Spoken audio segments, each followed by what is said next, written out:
এখানে ওই state at room temperature gas. আচ্ছা, colour and odour, colourless and odourless, মানে রংবিহীন, গন্ধবিহীন। মলিকুলার ফর্মুলা তো জানো, CO2। CO2 তুমি তাকে কতভাবে রিপ্রেজেন্ট করতে পারো? এই যে oxygen double bond carbon, double bond oxygen, এইভাবেও তুমি করতে পারো। অথবা এর রেজোনেন্স স্ট্রাকচার, এগুলো বাদ বাকিগুলো কার্বন ডাইঅক্সাইড মলিকুলার ফর্মুলা হলো। আর এই যে থার্ড ব্র্যাকেটের মধ্যে যেগুলো আছে, এইটাকে, এইগুলো হচ্ছে যে কি বলে, রেজোনেন্স স্ট্রাকচার, কার্বন ডাইঅক্সাইডের রেজোনেন্স স্ট্রাকচার। দেখো, এই যে অক্সিজেনের মাথায় negative charge, carbon oxygen triple bond, আর ট্রিপল বন্ড যেখানে হচ্ছে সেখানে অক্সিজেনের মাথায় প্লাস চার্জ। আর দেখো আরো একটা স্ট্রাকচার এখানে, এটা ডান দিকের অক্সিজেন হয়েছিল, এটা বাঁ দিকে অক্সিজেন কার্বন, আম, মানে ট্রিপল বন্ড, অক্সিজেনের মাথায় এখানে প্লাস চার্জ যেহেতু ট্রিপল বন্ড। আর এখানে কার্বন অক্সিজেন সিঙ্গেল বন্ড, আর এখানে -1। এই যে যেটা সিঙ্গেল বন্ড অক্সিজেন আছে ওটা মাইনাস। তবে তোমরা রেজোনেন্স স্ট্রাকচার এইগুলোকে, এই যে প্রথম যে স্ট্রাকচার এর মধ্যে ফার্স্ট স্ট্রাকচারটাই খুব ইম্পর্টেন্ট। ইম্পর্টেন্ট বলতে এটাকে তুমি অলমোস্ট ধরে নাও 99.99%, এই যে ফার্স্ট স্ট্রাকচার। ওই জন্যই এই স্ট্রাকচারের সাহায্যেই তোমরা যদি স্ট্রাকচার লিখতে দেয় এই প্রথম স্ট্রাকচারটাই লিখে দিবে। আর যদি রেজোনেন্স স্ট্রাকচার লিখতে বলে তাহলে এইগুলো লিখবে। তাহলে মলিকুলার মাস 44.01 গ্রাম পার মোল। পার মোল হচ্ছে এত মলিকুলার।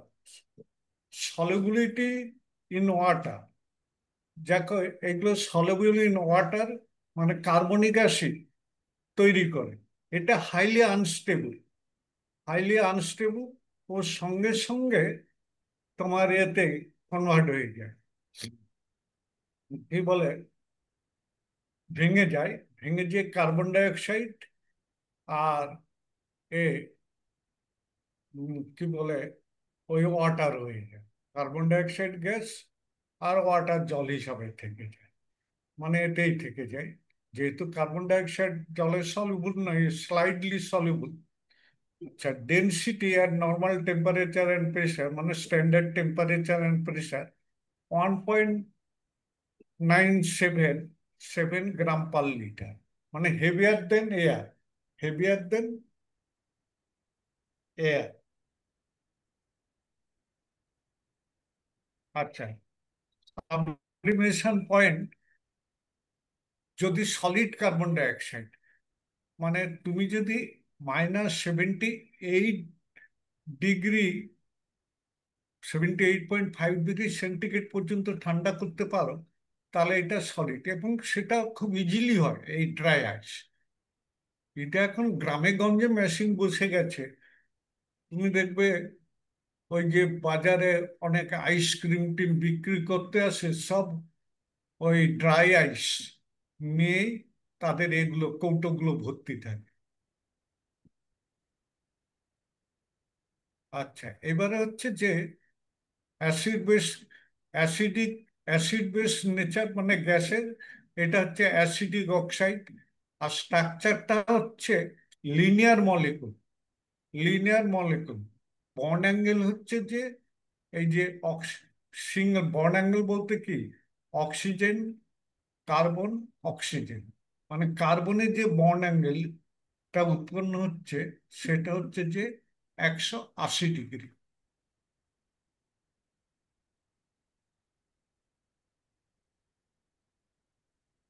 আচ্ছা, এবারে কেমিক্যাল রিয়েকশন। দেখো কেমিক্যাল রিয়েকশন হচ্ছে যে অ্যাসিডিক অক্সাইড, দেখো তিনটা আমি এটা টেবুলার ফর্মে করে দিয়েছি যাতে এক ঝটকা বইয়ে পরপর লাইন বাই লাইন আছে সেখান থেকে টেবুলার ফর্ম করা হয়েছে। দেখো এই ডেসক্রিপশন কেমিক্যাল, তুমি এক ঝলকে যাতে দেখে নিতে পারো প্রপার্টিজ গুলো। অ্যাসিডিক অক্সাইড বিহেভিয়ার দেখো, কার্বন ডাই অক্সাইড আর ওয়াটার, এটা একটু রিয়েকশন ওয়াটার একটু প্রেসার দিতে, প্রেসার দিলে দেখো এই কার্বনিক অ্যাসিড তৈরি হয়ে যায়। ওই যে কোল্ড ড্রিঙ্কস, সব কোল্ড ড্রিঙ্কসেই ওই প্রেসার দিয়ে কার্বন ডাই অক্সাইডকে, ওই ওয়াটার ওয়াটার তখন আগে থেকে বিভিন্ন তাতে মানে সলিউশন, তাতে বিভিন্ন ক্যাফিন রাখে বা নেসকাফে রাখে, এইরকম বিভিন্ন টাইপের সলিউবল জিনিস থাকে।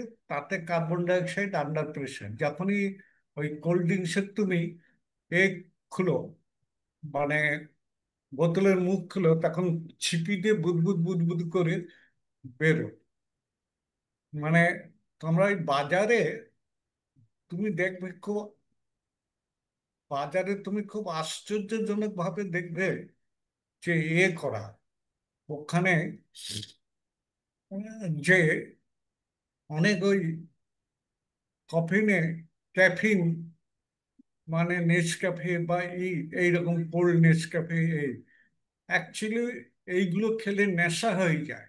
ওই নেসক্যাফে টাপে কিছুটা একটা ক্যাফিন এতটা বেশি পরিমাণে দিয়ে দেয় যে তোমাকে নেশাগ্রস্ত করে ছেড়ে দেবে। ওই জন্য ইন্ডিয়াতে এগুলো নিষিদ্ধ করার চেষ্টা হচ্ছে।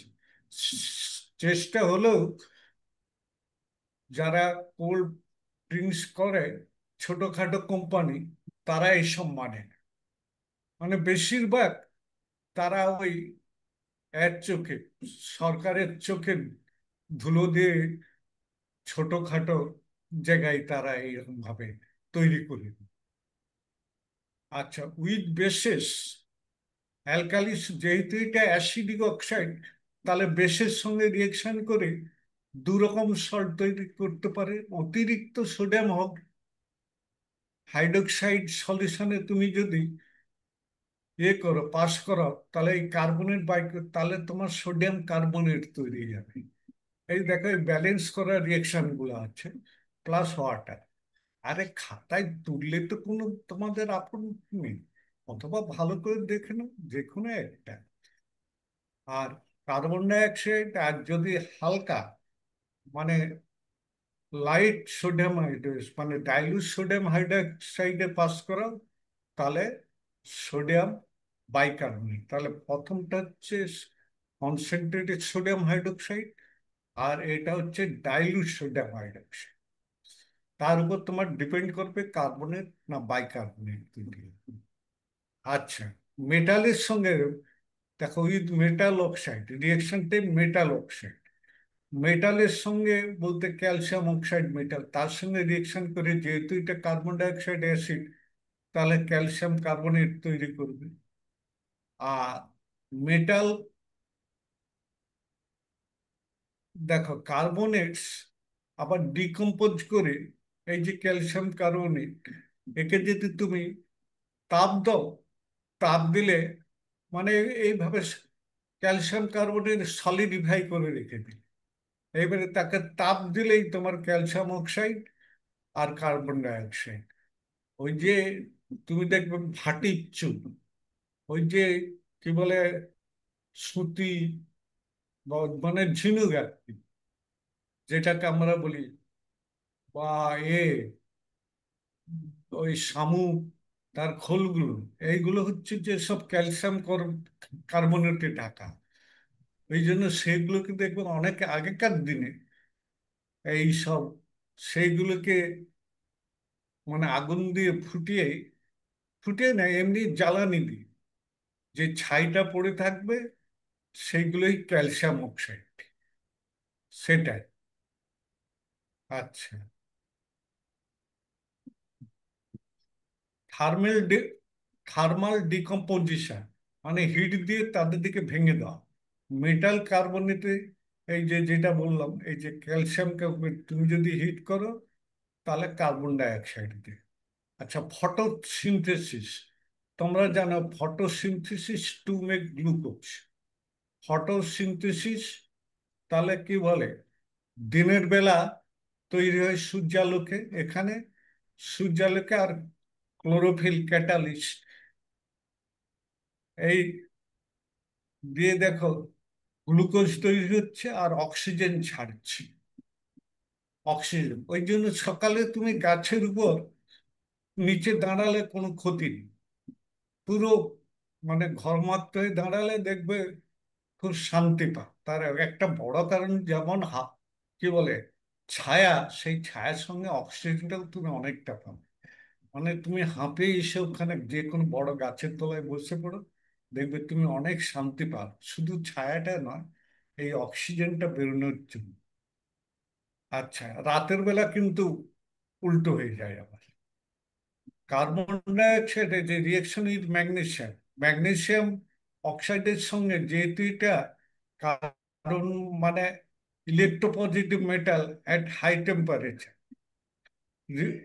এই যে ম্যাগনেসিয়ামটা হচ্ছে হাইলি ইলেকট্রোপজিটিভ মেটাল। দেখো, এ আবার কার্বন ডাই অক্সাইডকে রিডিউস করে কার্বন দিয়ে দেয়, কার্বন দিয়ে দেয় আর নিজে ম্যাগনেসিয়াম অক্সাইডে পরিণত হয়ে যায়।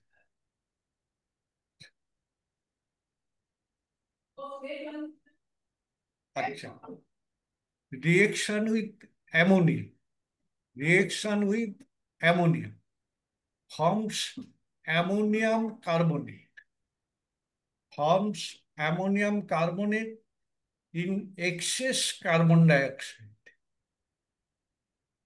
দেখো, অ্যামোনিয়াকে তুমি যদি এক্সেস কার্বন ডাই অক্সাইডে পাস করাও, তাহলে দেখবে এখানে অ্যামোনিয়াম কার্বনেট তৈরি হচ্ছে। ব্যালেন্স গুলো কিন্তু ব্যালেন্স রিয়েকশন গুলো তোমরা লিখবে, তাহলে এখানে সিম্পল অ্যাসিড বেস রিয়েকশন হচ্ছে অ্যাকচুয়ালি। এই যে এক্সেস কার্বন ডাই অক্সাইডে কার্বনেট, যেটা সোডিয়াম হাইড্রোক্সাইডের ক্ষেত্রে হচ্ছে। এইবারে ওই যে কার্বন ডাই অক্সাইড যে লিমিটিং টেস্ট, মানে lime water test, liming test বলে, লিমিটিং টেস্ট আমি ভুল বলছি, লাইমিং টেস্ট, মানে চুন জলে তুমি যদি চুন জল, উপরে ক্লিয়ার চুন জলে যদি কার্বন ডাই অক্সাইড পাস করাও, তুমি দেখবে আস্তে আস্তে ঘোলাটে হয়ে যাবে। ওই তোমাদের ল্যাবরেটরিতে নিশ্চয়ই ইলেভেনে যখন পড়ছো ল্যাবরেটরিতে, স্কুলের ল্যাবরেটরিতে নিশ্চয়ই পড়াও, প্র্যাকটিক্যালি দেখানো হবে কিভাবে ক্যালসিয়াম হাইড্রোক্সাইড চুন জলে ওই কিপ সেপারেটার্স থেকে কিভাবে কার্বন ডাই অক্সাইড, ক্যালসিয়াম, প্রথমে ক্যালসিয়াম হাইড্রোক্সাইড নিয়ে চুন জল থেকে মানে ক্যালসিয়াম কার্বনেট হিট করছো, সেখান থেকে ওই বেরোচ্ছে কার্বন ডাই অক্সাইড, যে ক্যালসিয়াম কার্বনেট প্রিসিপিটেট করে দিচ্ছে, মানে ঘোলাটে হয়ে যাচ্ছে। আচ্ছা, excess carbon dioxide in lime water, তুমি যদি excess carbon dioxide pass করাও, তাহলে কিন্তু এইরকম তৈরি হবে, কি বলে, এই যে লাইম ওয়াটার, আবার এটা ক্লিয়ার হয়ে যাবে। কারণ এই ক্যালসিয়াম বাইকার্বনেট হচ্ছে সলুবল ইন ওয়াটার, যার জন্য তুমি প্রথমে ঘোলাটে হয়ে গেলে তুমি আরো মোর মানে মোর কার্বন ডাই অক্সাইড পাস করো, তাহলে দেখবে আহ, ওটা ক্লিয়ার হয়ে যাচ্ছে।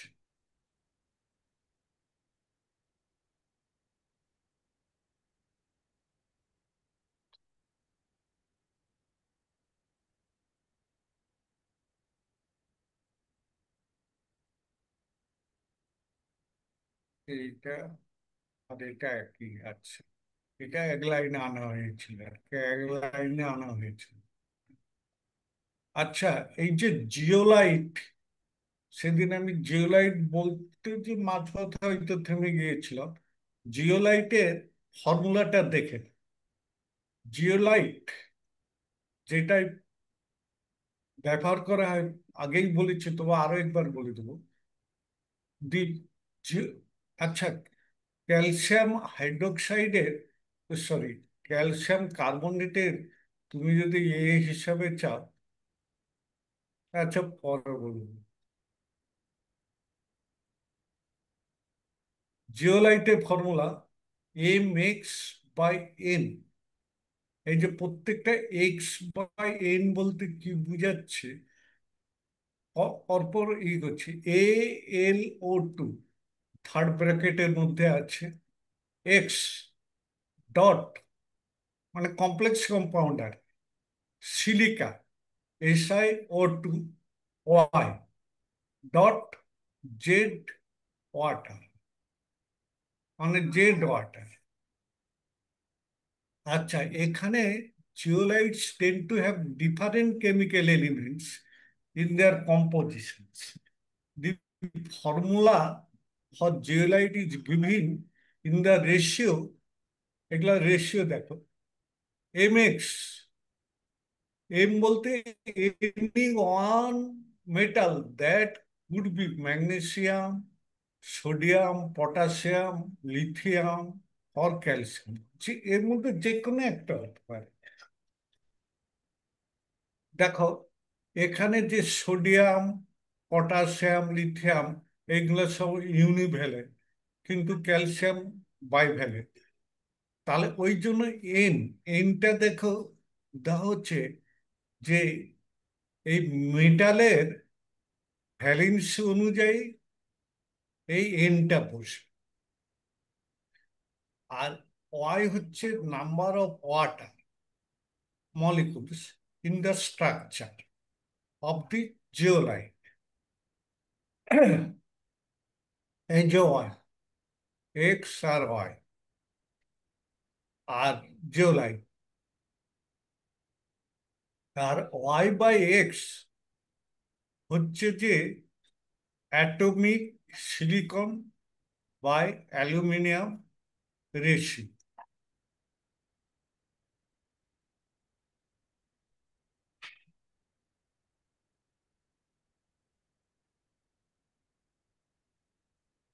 যে জেড আর ভ্যারিয়েবল নাম্বার, এটা ভ্যারিয়েবল, মেটাল যেমন থাকবে সেই অনুযায়ী variable numbers representing the ratio of different components within the zeolite structure and the amount of water present. এবারে এটাকে দেখো, এই যে হেয়ার ব্রেকডাউন করে this part represent the cation মানে positive ion that balances the negative charge of the aluminum silicate. M can be various metal ions like sodium, potassium, calcium, etc. And N is its valence charge. This subscript X by N indicates the ratio of cations to the aluminum silicate framework.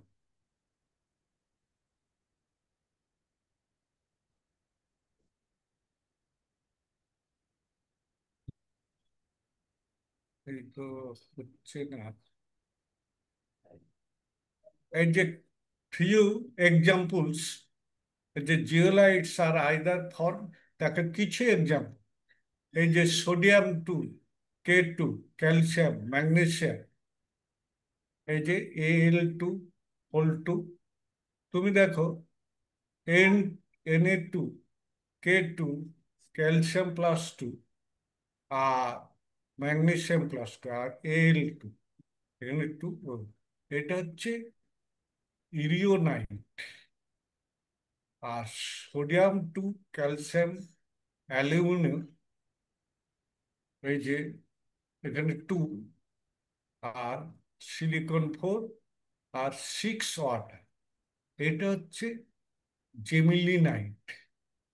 R H বলতে English simple hydrogen.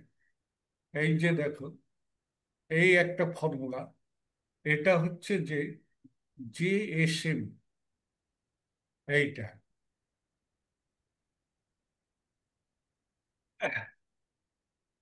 এইসব, এগুলো কিন্তু সব found in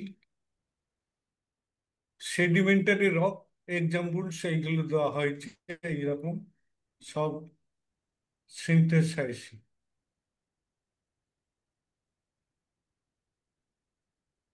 ঠিক আছে, আজকে এই পর্যন্ত থাক। আর কিছুটা ডিটেলস পরের দিন এগুলোকে একটু ডিটেলস পড়া।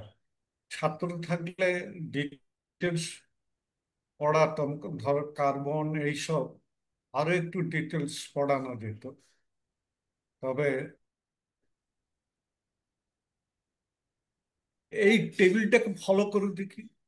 এই যে atomic and physical properties of group 14 elements, তোমাদের সিলেবাসে তো অনলি কার্বন আর সিলিকন আছে, কিন্তু আমি দেখেছি আমাদের এতে ওই হাই সেকেন্ডারি বা জয়েন্ট এন্ট্রান্সে এইসব পুরো গ্রুপ থেকেই দিয়ে দিচ্ছে ওরা।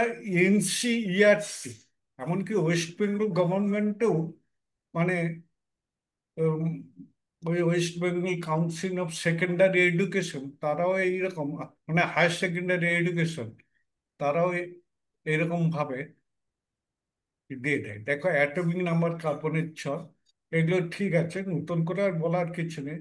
16 4, এগুলো যা আছে দেখে নিতে পারো। এটা নোট করে, এই মুহূর্তে নোট করতে হবে না।